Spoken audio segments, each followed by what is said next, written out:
उत्तराखंड में आपका स्वागत है। आपके साथ मैं हूं नलिनी पांडे। सबसे पहले बात करेंगे समान नागरिक संहिता यानी यूसीसी की। तो कल यानी शुक्रवार को यूसीसी का ड्राफ्ट सरकार को सौंप दिया जाएगा। यूसीसी कमेटी ड्राफ्ट सरकार को सौंपेगी।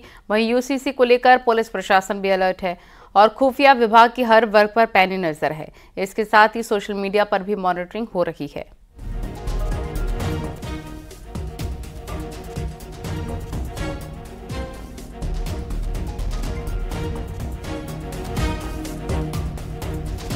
अफवाह उड़ाने वालों पर भी पैनी नजर रखी जा रही है। यूसीसी ड्राफ्ट में खास क्या है, ये भी हम आपको बता रहे हैं। शादी का रजिस्ट्रेशन अनिवार्य हो सकता है। हलाला और इद्दत पूरी तरीके से प्रतिबंधित हो सकता है। हिंदू मुस्लिम सभी के लिए समान अधिकार होगा। तलाक के लिए सभी के लिए समान अधिकार होगा। तो उत्तराधिकार के लिए बेटा बेटी के लिए भी समान व्यवस्था होगी। संपत्ति खरीदने बेचने की एक जैसी व्यवस्था होगी।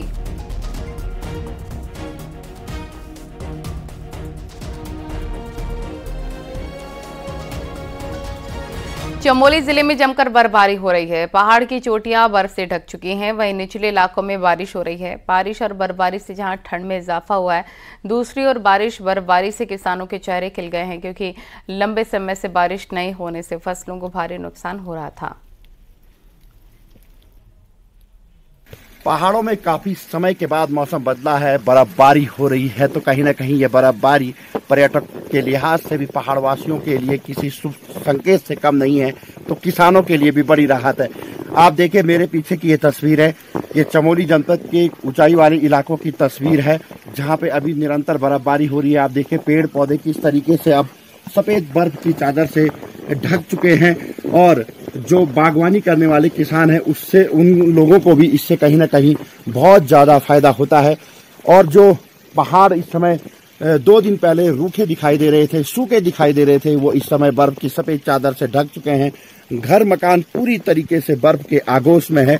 तो पहाड़ों में एक बार फिर से बर्फबारी के बाद रौनक लौट आई है। तो कहीं ना कहीं जो तापमान है वो भी धीरे धीरे अब डाउन होता चला जा रहा है। यानी कि अगर हम जोशीमठ क्षेत्र की इस समय तापमान की बात करें तो यहाँ पे -2 से लेकर -3 तक तापमान गिर चुका है, और जिसकी वजह से ये बर्फबारी हो रही है।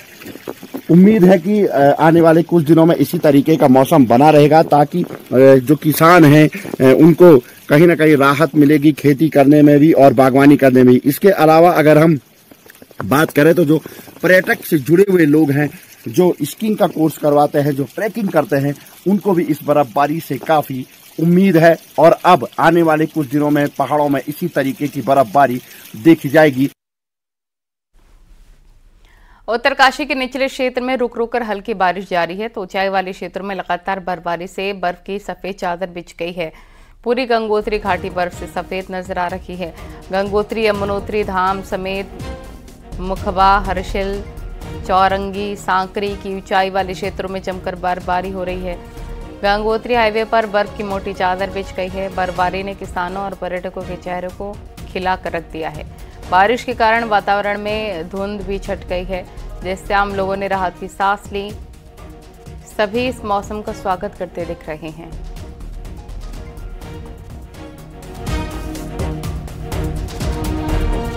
और लंबे इंतजार के बाद चक्राता में सीजन की पहली बर्फबारी हुई। जो बर्फबारी दिसंबर में होती थी वो अब हुई है। बर्फबारी होने से होटल व्यापारियों के चेहरे खिल गए हैं। किसानों को बीज से काफी ज्यादा राहत मिली है। बर्फबारी से सेब, आड़ू, खुमानी की अच्छी पैदावार होती है। इलाके में लंबे समय से बर्फबारी का इंतजार हो रहा था और फाइनली अब बर्फ गिरी है, जिससे पर्यटकों के साथ साथ काश्तकार भी काफी खुश हैं।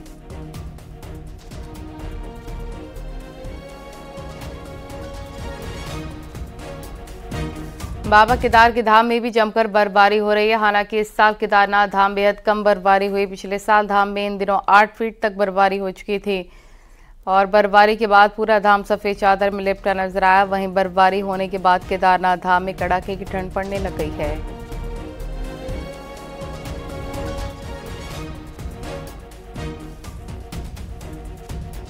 उत्तराखंड की जेलों में आज भी कुख्यात अपराधी हैं जिनका ट्रायल कोर्ट में लंबे समय से चल रहा है। इन कुख्यात अपराधियों पर निगरानी बढ़ाई जा रही है। साथ ही मुकदमों का ट्रायल भी स्पीड में हो, इसके भी आदेश पुलिस मुख्यालय ने जारी कर दिए हैं।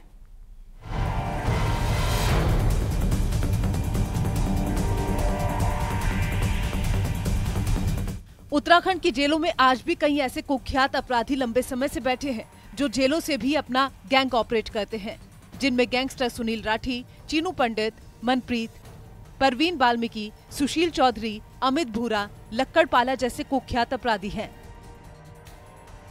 जिन पर आज भी हत्या, लूट, डकैती और फिरौती जैसे दर्जनों मुकदमे चल रहे हैं। लेकिन कई ऐसे मामले भी हैं जिनमें सालों से केवल कोर्ट में तारीख पर तारीख ही मिल रही है। अब इन तारीखों को कम करने और गवाहों के जल्द बयानों को कोर्ट में रखने के लिए कोशिशें शुरू की जा रही हैं। के लिए जो डिस्ट्रिक्ट्स को उनकी तरफ से निर्देश दिए गए हैं कि जो भी इनके मामले लंबे चल रहे हैं उनमें प्रभावी पैरवी करके और जो विटनेसेस हैं उनका एग्जामिनेशन कराकर जल्द से जल्द इनमें सजा कराई जाए। उत्तराखंड की जेलों में लंबे समय से कुख्यात अपराधी बैठे हैं और ये अपराधी किसी भी प्रकार से चुनाव प्रभावित न कर पाएं, इसके लिए इन अपराधियों की टॉप 50 की लिस्ट तैयार की गई है, जिसके लिए अब जेल में इनसे मिलने वालों की भी सत्यापन प्रक्रिया शुरू होगी और अब इनसे मिलने वालों पर भी इनके साथ निगरानी की जाएगी। जेल प्रशासन के द्वारा जो मुलाकाती हैं कैदियों से उनका पूरा डेटा रखा जाता है, लेकिन साथ ही जो हमारी संबंधित पुलिस चौकी और थाना है उनके द्वारा भी इसका जो जेल में बंद कैदी हैं और उन सबसे जो मुलाकाती आ रहे हैं उनका पूरा ब्यौरा रखा जाए। तो संबंध में दिशा निर्देश एडीजीएलओ महोदय के द्वारा सभी डिस्ट्रिक्ट्स को दिए गए हैं। प्रशासन चुनाव से पहले हर प्रकार की तैयारियों में जुट गया है और चुनाव को प्रभावित करने वाले हर उस अपराधी की लिस्ट भी तैयार की जा रही है जिससे उस पर कड़ी नजर रखी जा सके। न्यूज़ 18 के लिए देहरादून से सत्येंद्र बर्थवाल की रिपोर्ट।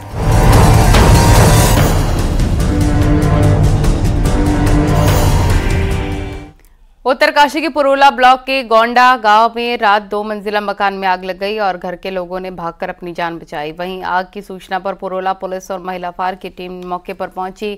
टीम ने स्थानीय लोगों की मदद से आग पर काबू पाया, लेकिन तब तक घर और उसमें रखा सारा सामान जलकर राख हो गया था।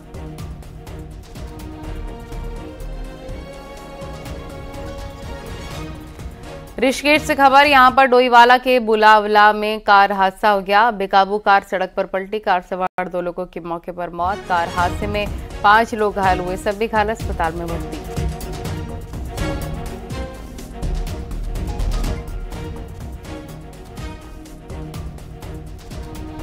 और स्नो लेपर्ड से जुड़ी एक अच्छी खबर, पूरे भारतवर्ष में हिमाचल प्रदेश, जम्मू कश्मीर, लद्दाख समेत उत्तराखंड में 718 हिम तेंदुए पाए गए हैं। उत्तराखंड में हिम तेंदुओं की संख्या 124 बताई जा रही है, जो एक अच्छी खबर है। इस बार की सर्वे रिपोर्ट में लगभग 80% वन रेंज क्षेत्र में हिम तेंदुए होने के संकेत मिले हैं। नंदा देवी राष्ट्रीय पार्क के अंतर्गत फूलों की घाटी, नीति घाटी और अन्य वन क्षेत्रों में हिम तेंदुए के होने की उम्मीद है, जिससे वन विभाग भी काफी खुश दिखाई दे रहा है। उनकी संख्या 124 आंकी गई है।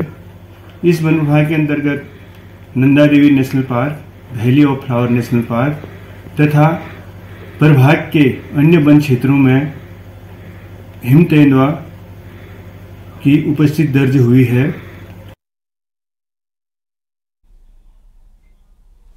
लोकसभा चुनाव को देखते हुए कांग्रेस दलितों के 2 बड़े सम्मेलन करेगी। हाथ से छिटक रहे दलित वोट को कांग्रेस अपने साथ रखना चाहती है, तो बीजेपी का कहना है कि अंबेडकर को सम्मान न देने वाली कांग्रेस से कुछ नहीं होने वाला।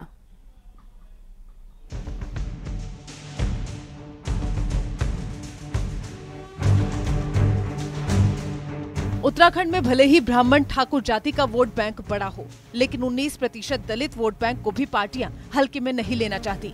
इसीलिए लोकसभा चुनाव से पहले कांग्रेस से श्रीनगर और रुद्रपुर में 2 बड़े दलित सम्मेलनों का प्लान बनाया गया है।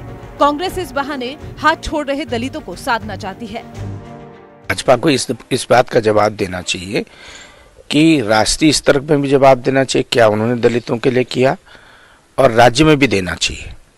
कभी दलितों के हित की बात नहीं की। एक दलित को उन्होंने कभी प्रदेश का अध्यक्ष नहीं बनाया, एक दलित को कभी उन्होंने विधानसभा का अध्यक्ष नहीं बनाया। दलितों के नाम पर सम्मेलन और सम्मान की बात बीजेपी के गले नहीं उतर रही। बीजेपी प्रदेश प्रभारी दुष्यंत गौतम का कहना है कि दिल्ली में अपने नेताओं की समाधि बनाने वाली कांग्रेस से कभी अंबेडकर की समाधि नहीं बनाई गई और बात सम्मान की करते हैं। आप बताइए, सबकी समाधि, बड़ी बड़ी समाधि, डॉक्टर अम्बेडकर की समाधि कहाँ है? आप बताइए ना। आप बड़े सभी लोगों के, जवाहरलाल नेहरू के अचकन और कोट और गुलाब का फूल आप लिए घूमते रहते हो। डॉक्टर अम्बेडकर जी मानव थे, वो सम्मान कहाँ है उनका? डॉक्टर अम्बेडकर जी इंग्लैंड में शिक्षा लेने के लिए गए थे, वो शिक्षा भूमि कहाँ है? एक भी काम डॉक्टर अम्बेडकर जी के लिए नहीं किया। सरकार हर वर्ग को विकास का भरोसा दिला रही है। ऐसे में विपक्ष में बैठी कांग्रेस सिर्फ सम्मेलन के दम पर दलितों को कितना साथ पाएगी, ये बड़ा सवाल है। न्यूज़ 18 के लिए देहरादून से दीपांकर भट्ट की रिपोर्ट।